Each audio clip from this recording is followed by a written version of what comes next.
the love of starting with just a drawing and then turning it into something in metal and it's shaping and forming in front of you, is really very magical and consuming.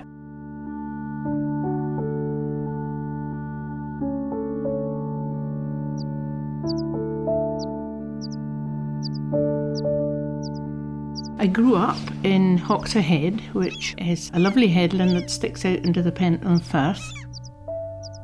It was a great place to grow up and sort of experience things. Nature is all around you and you have a very meaningful life.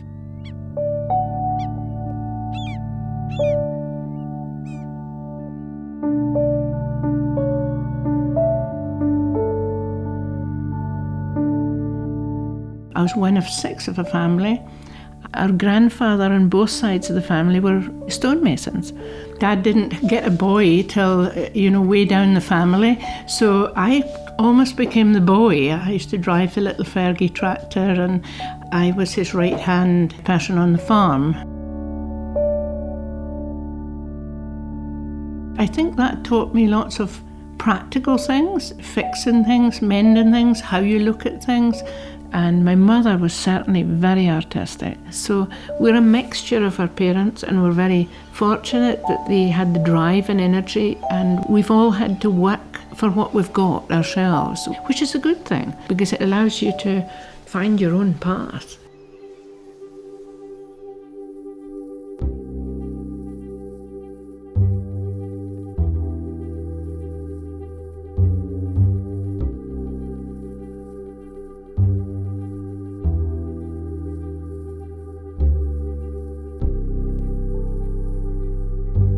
My mother was always very good at art.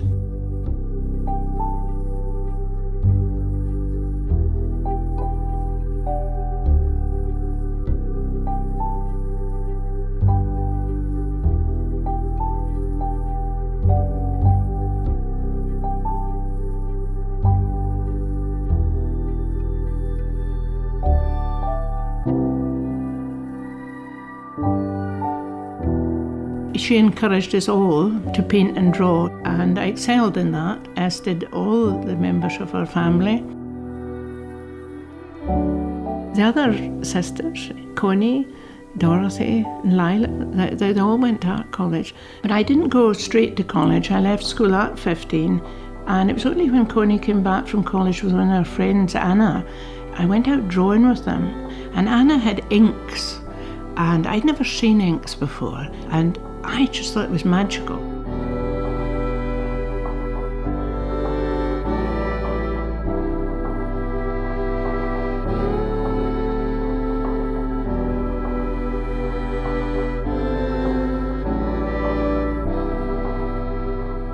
I worked in Robertson's shop when I left school for 3 years. When I was in the shop during the day, I would sketch on the bags for putting the cookies in. I would start sketching people would be in the shop or whatever.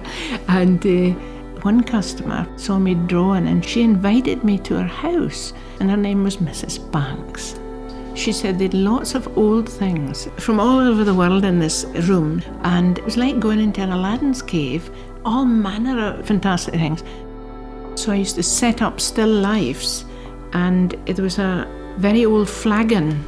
So I sat this flagon on the table with peacock feathers or all sorts of things for my still life. And when I got into art college, Mrs. Banks actually gave me the flagon, and I still have that.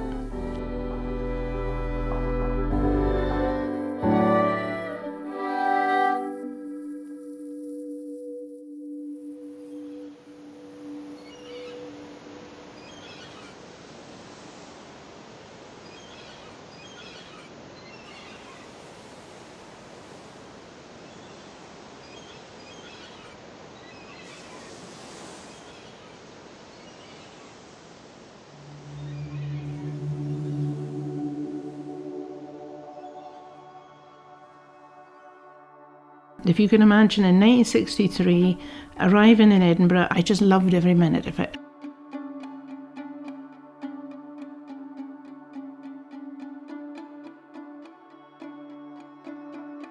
The first 2 years was drawing, painting and sculpture.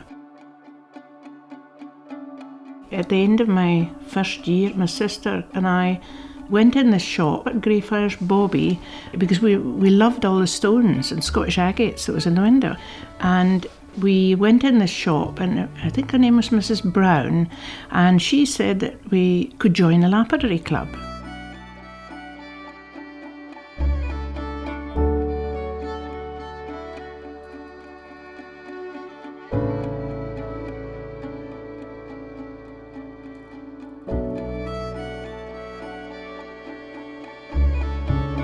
That's where I set my first piece of silver.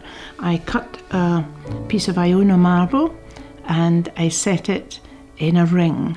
Not very well, I have to say, but it was just magic having this stone that you'd cut and shaped and polished made into something.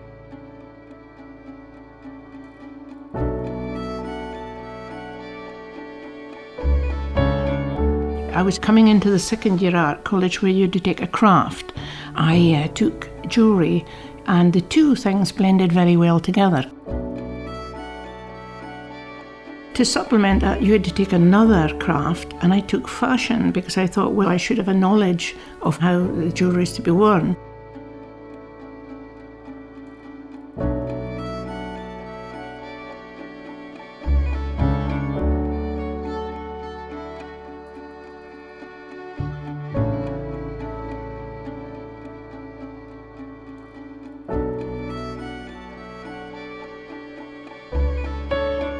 In 1967, I gained my diploma in arts and crafts, and I was awarded a small bursary which allowed me to go down to London to be placed with a man called Andrew Grima. He was one of Britain's top designers of the time, and it was very exciting because before Andrew Grima, jewellery still hadn't broken out into the 60s. Once I completed that year, I was very lucky to gain a highly commended post-diploma, which was brilliant. And I won first prize for the Royal Society of Arts Industrial Design Bursaries competition. And I was awarded the Helen Rose Bequest, which was the most promising student at that time. I travelled extensively in Germany, Switzerland and Holland, visiting leading designers of the time like Friedrich Becker and Paul Harkov. But just being in Europe was amazing.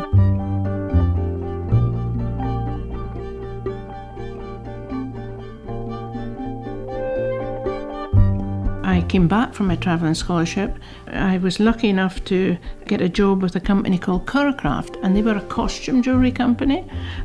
It was a big company, there would be about 200 people, and I worked with model makers and mounters and master pattern makers that had done their apprenticeships with Garrard's and various Birmingham companies of note at the time. And although I did a design training, what I wanted was more practical input.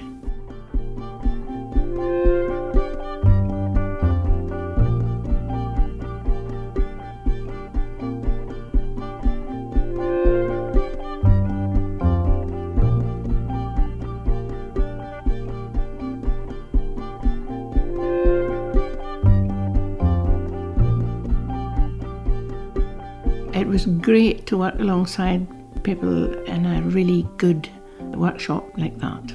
I felt very fortunate to be able to be doing something that I loved, and I was earning a living from it.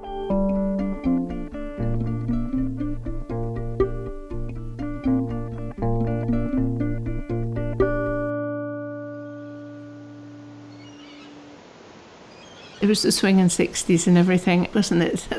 It was the days of sports cars, beach buggies, and I used to go to a country club called the Wire Mill. One weekend I went and I met this chap, Rick Fleet. He was a blacksmith, and his father and his grandfather and great-grandfathers was blacksmith.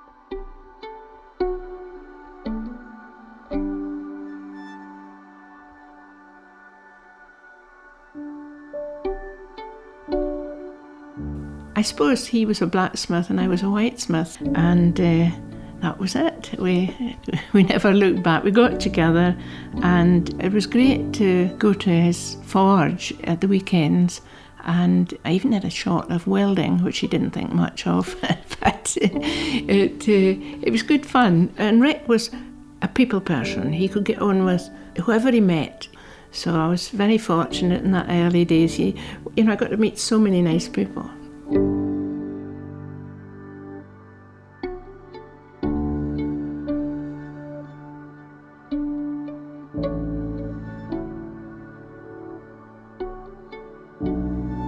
I got married in 1974, and I just felt it was time to settle down somewhere. And I'd done all the wonderful things I wanted to do. So we both thought it might be an idea to return to Orkney to live.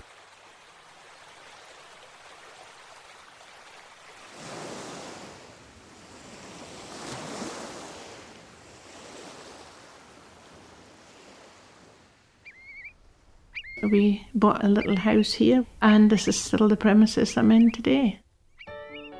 I got a job with Orta, with Malcolm Gray, and they didn't have a designer, so I suppose I was Malcolm's first designer at the time. But I was also a model maker, and I started making designs and patterns.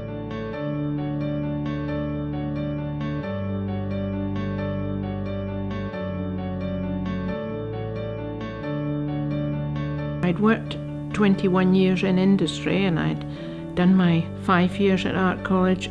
There just comes a point in time where you think, well, maybe I should do this for myself.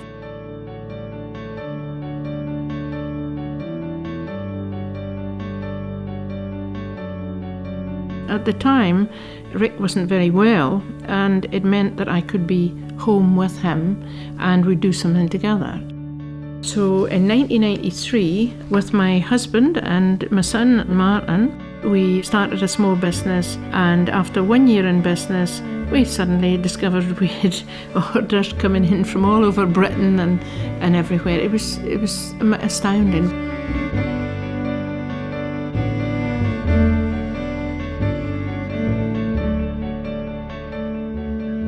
Years ago, we set out to the first trade show. Now we're employing about 80 people, I think. It's amazing, but I have lots of really fantastically skilled people, and I just coordinate it all.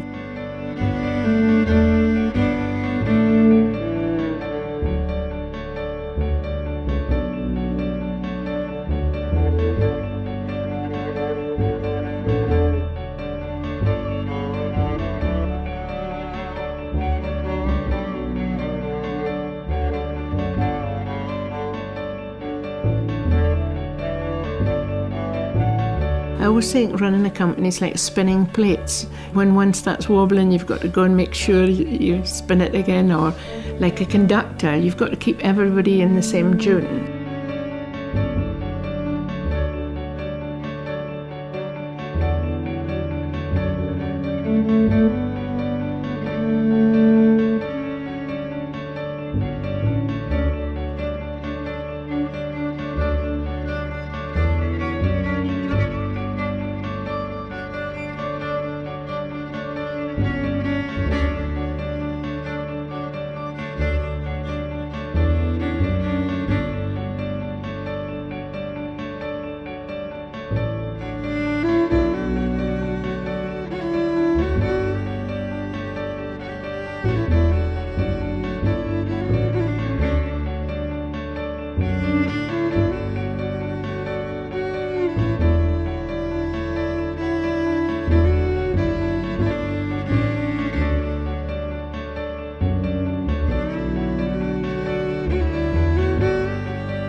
You have to spend time away from the making and the workshop side of it. I think every day you see something new because it is new. The wind's different, the sun's different, the clouds are different. And that's like the food and drink, if you like, of design. Hopefully it comes through in the work, and you're always trying to get something else, something extra, something different.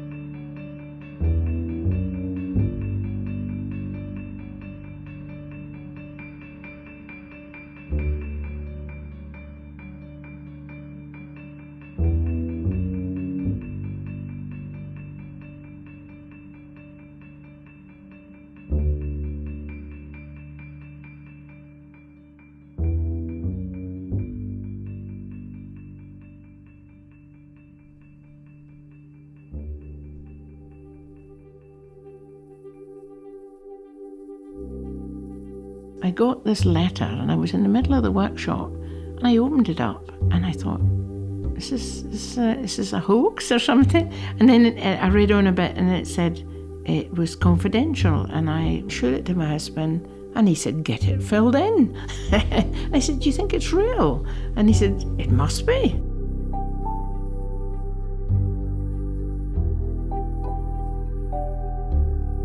It was great to be able to take the family, and we just made a real good family day out all together.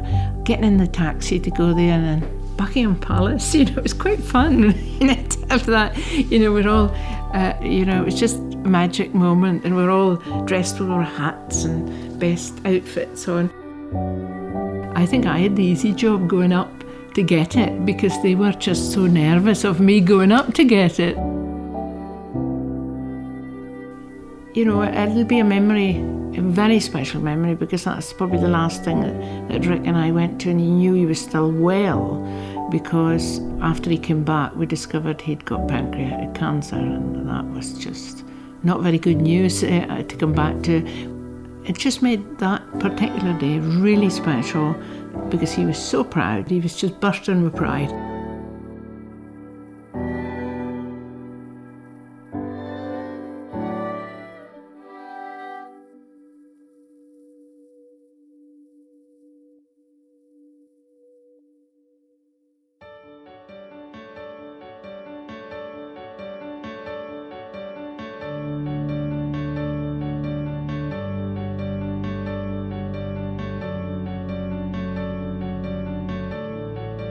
I meet lots of people that feel whatever I'm putting into the jewellery, they seem to get that through the jewellery, and it's lovely to think that if I am enjoying what I'm doing and observing things around me and being able to capture that somehow in the jewellery, if people get that joy going through into the wearing and it does something for them that's meaningful, that's the full circle then.